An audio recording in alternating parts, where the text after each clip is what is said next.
चलिए अपने साइंस के जो हमारे मोस्ट प्रोबेबल क्वेश्चंस हैं उन्हें हम कवर कर रहे हैं। अच्छे से सारे क्वेश्चन हमें याद कर लेने हैं, रट लेना है, घोटा मार लेना है, ताकि एग्जाम में हम बेहतर स्कोर कर सकें। चलिए स्टार्ट करते हैं।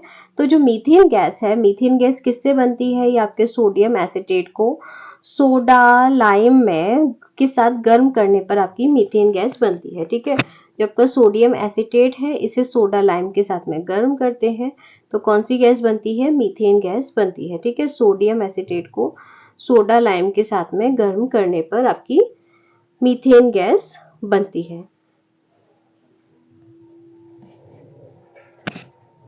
इंसुलिन का क्या कार्य है, ये अपने साइंस के क्वेश्चन हम इसमें कवर करेंगे जो आपके एग्जाम के लिए बहुत ही ज्यादा इंपॉर्टेंट है। एक भी क्वेश्चन मत छोड़िएगा अगर आप एक सिलेक्शन लेना चाहते हो तो। अगर नहीं चाहते हो तो फिर आपकी खुशी है, आप एक भी याद मत कीजिएगा। ठीक है, चलिए स्टार्ट करते हैं। तो इंसुलिन जो है आपका, इंसुलिन का काम क्या होता है फ्रेंड्स? इंसुलिन का काम होता है रक्त में ग्लूकोज की मात्रा को नियंत्रित करना। पिछले वीडियोस देखोगे तो मैं आपको सब कुछ समझा चुकी हूँ इंसुलिन के बारे में। शरीर के द्रव्य में जल और नमक के मिश्रण के नियमन को क्या कहा जाता है? इसे कहा जाता है ऑस्मो रेगुलेशन। ठीक है, शरीर के द्रव्य में जो जल और नमक का मिश्रण होता है तो उसे क्या कहते हैं? उसे ऑस्मो रेगुलेशन कहा जाता है। समान ताप पर हाइड्रोजन, ऑक्सीजन व नाइट्रोजन में ध्वनि की चाल किस में सर्वाधिक होती है? तो ये आपकी हाइड्रोजन में सर्वाधिक होती है। ठीक है, समान ताप पर जो आपका हाइड्रोजन है, ऑक्सीजन है और नाइट्रोजन है, इनमें जो ध्वनि की चाल है तो वो सबसे ज्यादा आपकी हाइड्रोजन में होगी अगर टेम्परेचर सेम है तो। धान का वैज्ञानिक नाम क्या है? धान का वैज्ञानिक नाम जो है ओराइजा सटाइवा होता है, धान का वैज्ञानिक नाम। ठीक है, धान का वैज्ञानिक नाम क्या है? ओराइजा सटाइवा है। फिर आता है आपका रेबीज के टीके की खोज किसने की थी? तो रेबीज के टीके की खोज जो है आपके लुईस पास्चर ने की थी। ठीक है, रेबीज के टीके की खोज किसने की थी? लुईस पास्चर ने आपके रेबीज के टीके की खोज की थी। किसी तत्व की उसके क्वथनांक से पूर्व उसके वाष्प में बदलने की प्रक्रिया को क्या कहते हैं? तो उसे वाष्पीकरण कहा जाता है। कोई भी तत्व है तो उसका जो आपका क्वथनांक है, जो उसका बॉइलिंग पॉइंट है, उसके पूर्व ही वो वाष्प में बदल जाता है तो उसे कहते हैं वाष्पीकरण, वेस्पराइजेशन।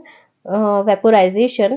तत्व और यौगिक के गुणों को किसके द्वारा दर्शाया जाता है? रासायनिक सूत्र के द्वारा दर्शाया जाता है। तत्व और यौगिक के गुणों को किसके द्वारा दर्शाते हैं? रासायनिक सूत्र के द्वारा दर्शाते हैं। विद्युत रूप से परमाणु क्या है? विद्युत रूप से परमाणु क्या है? उदासीन होता है। ठीक है, विद्युत रूप से परमाणु क्या होता है? उदासीन यानी कि न्यूट्रल होता है विद्युत रूप से। फोटोग्राफी में फिक्सर के रूप में क्या यूज करते हैं? फोटोग्राफी में फिक्सर के रूप में सोडियम थायोसल्फेट का यूज किया जाता है। फोटोग्राफी में फिक्सर के रूप में सोडियम थायोसल्फेट का यूज किया जाता है।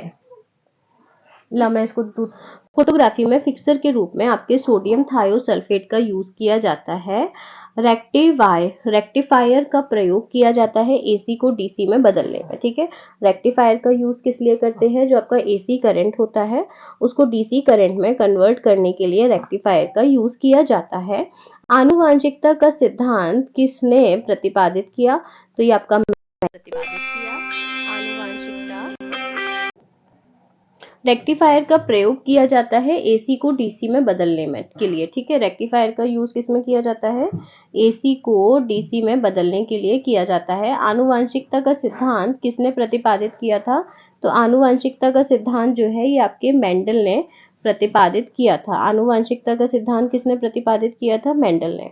इंसुलिन रक्त में किसकी मात्रा नियंत्रित करता है? तो आपके ग्लूकोज की करता है। रेक्टिफायर का यूज किस लिए करते हैं फ्रेंड्स? एसी को डीसी में बदलने के लिए रेक्टिफायर का यूज किया जाता है। आनुवांशिकता का सिद्धांत किसने प्रतिपादित किया था? तो ये आपके मेंडल ने किया था। आनुवांशिकता के सिद्धांत का प्रतिपादन किसने किया था?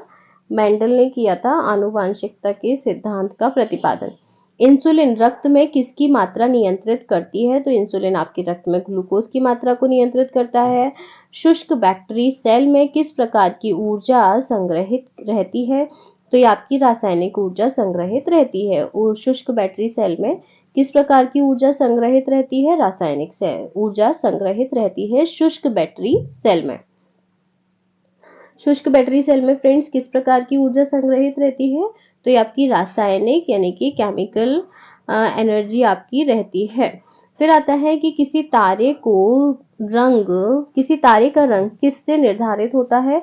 तो वो तारे के ताप से निर्धारित होता है। किसी भी तारे का रंग जो है वो तारे के ताप से, उसके टेम्परेचर से निर्धारित होता है। किस गैस से सड़े अंडे की गंध आती है? तो हाइड्रोजन सल्फाइड से सड़े अंडे की गंध आती है, H2S से आती है। ठीक है, सड़े अंडे की गंध किस गैस से आती है? हाइड्रोजन सल्फाइड से आती है, H2S से आती है। जूल किस भौतिक राशि का मात्रक है? तो जूल आपके कार्य का मात्रक है। ठीक है, जूल किस भौतिक राशि का मात्रक है? जूल आपके कार्य का मात्रक है। मिलजुल कर कार्य करना चाहिए, तो आपको जूल याद रहेगा कि जूल आपके कार्य का मात्रक है। मिलजुल कर, जूल से है जूल और कार्य करना चाहिए से कार्य, इजीली याद हो जाएगा। टेस्ला किस भौतिक राशि का मात्रक है? टेस्ला आपका चुंबकीय क्षेत्र का मात्रक है। ठीक है, टेस्ला जो है वो किस भौतिक राशि का मात्रक है? तो टेस्ला जो है आपके चुंबकीय क्षेत्र, मैग्नेटिक फील्ड का मात्रक है। टेस्ला किस भौतिक राशि का मात्रक है? मैग्नेटिक फील्ड का मात्रक है टेस्ला। फिर आता है नेक्स्ट आपका कि सोडियम आयन की इलेक्ट्रॉनिक संरचना क्या है? 2.8 है। सोडियम आयन की इलेक्ट्रॉनिक संरचना क्या है? 2.8 है। सोडियम आयन की इलेक्ट्रॉनिक संरचना क्या है? 2.8। सोडियम आयन की इलेक्ट्रॉनिक संरचना क्या है? 2.8 है। फिर आता है पित्त रस, बाइल का निर्माण कहाँ होता है? ये यकृत में होता है। पित्त रस या बाइल का निर्माण किसमें होता है? यकृत में, यानी कि लीवर में होता है। ये बाइल जूस आपका जो खाना जो आपका एसिडिक हो जाता है स्टमक में, उसे बेसिक में कन्वर्ट कर देता है और ये ग्रीन कलर का रहता है। ठीक है, और जब हमारी बॉडी में इसकी क्वांटिटी ज़्यादा बढ़ जाती है तो हमारी बॉडी पीली पीली पड़ने लगती है, जिसे कहा जाता है पीलिया, पीलिया हो जाता है। ठीक है, फिर आता है कि लार जो है, लार किसके पाचन में सहायक होता है? तो लार जो है ये आपके स्टार्च के पाचन में सहायक होता है। ठीक है, लार जो है सलाइवा, ये किसके पाचन में सहायक होता है? ये आपके स्टार्च के, लार आपका क्या पाचन करने में सहायता करती है? लार जो है आपके स्टार्च के पाचन में सहायता करती है। पौधे दिन में निकलते एवं रात में लेते हैं। पौधे जो है दिन में ऑक्सीजन को छोड़ते हैं और रात में ऑक्सीजन को लेते हैं। ठीक है, और सिर्फ पीपल का पौधा एक ऐसा होता है जो 24 घंटे ऑक्सीजन छोड़ता है। नाभिकीय विकिरण इसीलिए कहा जाता है कि रात के समय आपको पेड़ के नीचे नहीं सोना चाहिए, क्योंकि रात के समय पेड़ जो होते हैं वो कार्बन डाइऑक्साइड ही रिलीज करते हैं। पीपल के पेड़ के नीचे आप रात को सो सकते हो, अगर आप अंधविश्वासी ना है तो। ठीक है, फिर आता है कि पौधे दिन में निकालते नाभिकीय विकिरण से शरीर का कौन सा अंग सबसे पहले प्रभावित होगा? तो आपका अस्थि मज्जा, बोन मैरो जो है ये आपका नाभिकीय विकिरण से सबसे पहले प्रभावित होगा।